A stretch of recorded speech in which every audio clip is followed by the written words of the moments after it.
It's time for your daily dose of all things Chicago sports. This is the Daily Score. Now, here's your host, Mark Grote. Welcome into the show. I am that guy. I am Mark Grote, and thank you for being here. Thanks for listening. Thanks for watching. Thanks for subscribing. Thanks for being a regular watcher or listener. I truly appreciate that, and I want to make sure that I said it because I feel like I don't say it enough. We got a lot to get to on the show. We're going to hear from Jaylon Johnson. We're going to hear from Jaquan Brisker. We are going to hear from Peter King in just a moment. But I just want to start by saying I think this is the first time on a Tuesday, this is Tuesday as we're recording this, that I cannot wait for the next Bears game. I'm at every single practice, wherever the Bears go, I go. And it usually Tuesday, it is actually a day off for everybody, and it's a day to reflect and recap still a little bit. But I can't wait for the challenge that is Cleveland. Cleveland's been a topsy-turvy team, that's been bad on the road, good at home, gave up some points last week, but that is a generally sturdy defense. I'm looking forward to seeing what the Bears offense can do against that defense and to see if the Bears defense continue to carry out something that might be headed towards special. So, and we'll preview that game more tomorrow on this episode of the Daily Score when I get into that locker room and hear from some of the Bears players on the Cleveland game. But I think this is the first time that I'm really looking forward to turning the page. There is a page that we can never turn until essentially the offseason and the draft and the combine and all the things that go on, because of all the things that we have been trying to figure out, including the future of Justin Fields. There were a couple of regulars today on the Parkins and Spiegel show, one being Peter King, the other being Jaylon Johnson. And let's start with Peter King, who has an idea for how the Bears could, or should handle the Justin Fields situation. So here's Peter King from the Parkins and Spiegel show on the Score. Just say, for the sake of argument, I don't think you guys would argue too vociferously if I said, I think there's a good chance San Francisco wins the Super Bowl this year.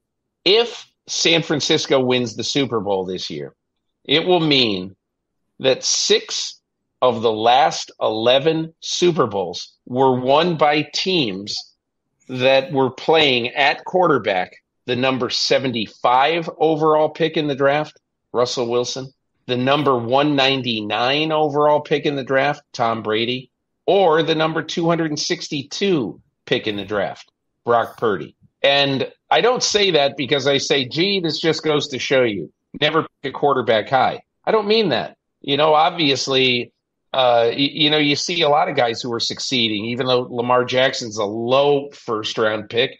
He's succeeding. You see Josh Allen, 7th pick in the first round. And so, you can be a good player and a successful player and get picked high in the draft. I'm simply saying that if your team isn't ready for them, I don't think it makes any sense. And in the Bears situation, in my opinion, and again, the reason I put so many ifs in there is that you may see Justin Fields revert to some bad football at Cleveland this weekend, or, against Arizona, Atlanta, or Green Bay down the stretch. You might see that. I don't know. That's why you don't have to make a judgment for the next month. So don't. Just continue to take in all your information. But if I see enough, and look, everything on Justin Fields isn't positive. You guys watch the games, you see it. It's not all positive, but I've seen enough to know that I would rather have either, if you absolutely, totally, absolutely fall in love with Marvin Harrison, okay, take him number 1, or maybe trade down to number 3 and still take Marvin Harrison. But I think more likely and more logically, I'd be more in favor of a team trading up and giving me 3 1s for that first pick in the draft so somebody else can take Caleb Williams or Drake May. Man, if you can get 3 number 1s for that number 1 pick, if that is to occur, that would be pretty tempting. Now, here's the part where it is so difficult And there are people paid to do this, and that is to project. What is the projection on how long it would take to develop Caleb Williams as an NFL quarterback? Is he a come out of the chute going crazy? Is he that good? Is he generational? I mean, there are so many questions. I'm so glad I don't have to attempt to answer. What a tough thing that Ryan Poles and his team are going to have to try to figure out. When I say his team, I mean his scouts and, his general manager and, his assistant GM, Ian Cunningham. They have to project, if they are thinking about Caleb Williams or Drake May, is this the guy that is special and truly generational? And how long will it take? Is this a project that's going to take 2 or 3 years? Like clearly it's taking for Justin Fields. So that's a tough question, man. And I do like the idea, and we've talked about this too, the idea that Justin Fields has got a number 1 wide receiver in DJ Moore, and it's a terrific connection. The guy's over 1,000 yards for the season on a losing team this year, and we've seen the difference that he makes. If you got a second one of those guys, does that make the jump for Justin Fields? Could it be that simple, a la Tua and what he has done in Miami? And I think that Justin Fields is a better quarterback ultimately than Tua Tagovailoa. And Tua is, a guy that has been terrific this year with the weapons that he has. And I think a lot because of that. So that is a model that you cannot deny. So it's very tough. It's very complicated. And it's amazing. What if the Caleb Williams thing had stayed at a 10 as it was at the beginning of this year? When he was the slam dunk, if you're crazy if you don't take this guy, because it is not that anymore. I mean, maybe for these GMs and these evaluators it is, but it seems like he has not helped himself in the season, allowing somebody like Drake May to enter the conversation on the same level perhaps as Caleb Williams. So all sorts of things, and it is as fluid of a situation as we've ever had in terms of we're watching Justin Fields develop. We don't even know if the coach and the coordinator are going to be there. We don't even know if the GM is going to be there. I think he will, but there are so many things that are swirling and changing. 4 weeks ago, was it heading into the Washington game? Basically, Eberflus was fired if they didn't win that game. Now we're talking about Eberflus like he's definitely going to be back next year. For the record, I have always thought, because of the way Ryan Poles has glowed about him several weeks ago when he had to get up there and talk about the crap going on with the assistant coaches, that he glowed about him. And I locked into that, being at the press conference and looking in his eyes and knowing, getting an idea of when Justin or Ryan Poles is being genuine. And he was. And this little winning streak has not changed anything. It has helped the cause of Matt Eberflus, in my opinion, and I'll let you know if that changes. All right, let's move on to Jaylon Johnson, because the Bears appear to be putting together a pretty nice core of defensive players, and Jaylon Johnson is perhaps one of the most important parts of it.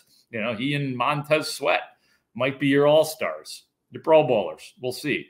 But he was on the Parkinson Spiegel show on Monday, and guess what's coming up again? Now that Jaylon Johnson has 4 interceptions, he continues to play great. He cut off talks with the team for now, but here's what Jaylon Johnson is saying about his contract, the potential extension, and the money he may or may not get from the Bears. I'm curious if you still feel like you are not trying to reset the cornerback market, because I would say that your play this year is dictating that would at least be a reasonable stance for you and your agent to take. I feel the same way you feel. Okay. I feel like there's no more to it. I mean, at the end of the day, I feel like at times you got to be realistic with your circumstances, your situations, the things that you have put out there and that you haven't put out there. So, I mean, I feel like realistically after this season, I feel like there's not anything that you can say that I'm not doing. Because, I mean, I feel like before this season, for 3 years, I've covered at a high rate. And it's been a lack of, can he get the interception? Can he get the interception? So it's like, after this year, you can't say I can't cover at a high level. and I'm not even going to say high level. You can't say I'm not an elite cover guy. You can't say that I can't take the ball away. You can't say that to me like I can't tackle. So, I mean, it's realistically, what is it that I can't do that deserves top corner paid money? So, I mean, I feel like now there's definitely opportunity and room, and especially if I touch all pro. I mean, I feel like there's not anything that I haven't done that's deserving of it. So, I mean, your take is correct as far as wanting more than initially I was thinking. So did the Bears miss a chance to get you at a discount before the deadline, Jaylon? Did they miss a chance? Maybe. I mean, I think I'm thinking the same way y'all thinking. What would it feel like if they tag you? If it's at this point, if you got a franchise tag or a transition tag? I mean, money's still good. I can't say that the money's not. Yeah, money is still good. Money is still good. I mean, there's pros and cons to it, of course. I mean, of course, with the tag, there's pretty much a 1-year deal. Not so much, I would say, stability as far as like the future, things like that. I mean, you're playing a 1-year deal with no contract. What if you get injured? But I mean, I don't think about innocent stuff like that. And I thought even if they tag me, it's okay. To me, the tag is still going to be good money. It's going to be a lot of money at that. So, I mean, clearly that's where my value is. I feel like if you tag me, then you're pretty much telling me where my value is. So I feel like even after that, it's like, okay, well, when I go to negotiate, now in the sense I already have my floor where I'm. So, I mean, it has its pros and cons, but I don't doubt that they'll not even doubt. I don't think that they'll let me go. I'm not saying I want them to let me go, but I feel like that we'll get something worked out. I'm sure of.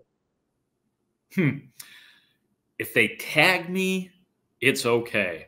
I can't imagine that there have been more than maybe 5 players ever in the NFL who have said, essentially, yeah, it's cool if you tag me. Players typically look at it as an indictment. They look at it. Remember Allen Robinson? Look at it as, a slap in the face. Like you got no choice but to stay somewhere. So that's kind of cool that Jaylon Johnson has a different attitude when it comes to it. And the Bears have to get something done with Jaylon Johnson. At this point, quite frankly, it would be a bad move if they didn't. And it's not just because, wow, then all of a sudden he's got 4 picks and, some of the stuff that Jaylon Johnson was selling himself on. The Bears have to be seeing that. Ryan Poles knows that cornerback is a premium position. You can lock up that position and not have to worry about it for a while if you do sign Jaylon Johnson to an extension. So that's my gut. That will get done. Lastly, the relationship between Jaquan Brisker and Matt Eberflus is fun. We're learning a lot about these two guys because they both have that football mentality. They are football. They're football guys. Jaquan Brisker and his head coach, Matt Eberflus. Jaquan Brisker, who is on the Bernstein and Holmes show every week, every Tuesday on Chicago Sports Radio 670 The Score, was talking to Dan and Lawrence about his relationship with Matt Eberflus. You said a couple of weeks ago, you talked about your relationship and the defense's relationship with Matt Eberflus. From week to week, as things have gotten better, and you guys, since Montez Sweat has been in the building, are top 5 defense, what's that relationship been like with Eberflus as the guy who's calling the defense? And is he going to call more blitzes for you? It's always been good. He tries every week to talk to us, see what we like. He said this is what he's gonna call, and sometimes he'll ask us like, is this what you guys like? And sometimes they just roll with it, and I like that about him because we give him good feedback, and then sometimes he say he's just gonna call it. Sometimes he'll be like, we're gonna see, but him sticking to the game plan and him telling us the game plan makes it a lot easier for us, to let us play. And then the way he teaches us to take away the ball and things like that is just so it's different. And then you can feel his energy when he's talking to us. Like it almost seems like he wants to put on the helmet with us when he's explaining stuff in the meetings. I'm telling you, like he gets riled up sometimes, and guys be like, oh yeah, like so. It helps us a lot for sure. You know that in college he had a 21 tackle game. Mm-hmm. Yeah, I did. Did he talk about that this week? Yeah. No, he did. He talked about it in like the beginning of the year. I think when he was like first becoming a DC or during camp, I want to say. 21 tackles for the Flus in a game in his senior year against Northern Illinois. That's a fun relationship. You can see why Matt Eberflus and Ryan Poles liked him on draft day. Sometimes you'll hear from GM, like GMs always say they want guys that love football and we're going to build a character guy. I remember Matt Eberflus, no turds on this roster. That's one of those examples, though, where it is accurate. A lot of times it's not, but in this case it is. And it's fun to hear Jaquan every Tuesday on the Score. And it's, it's fun covering the guy, quite frankly. I just hope the dude stays healthy out there. The guy uses his body a lot. Something I think that as his career goes on, assuming he does have an extended career, that he will learn to quell that just a little bit. Thanks for watching. Thanks for listening. I appreciate it. This has been the Daily Score. For Ray Diaz, I am Mark Grote.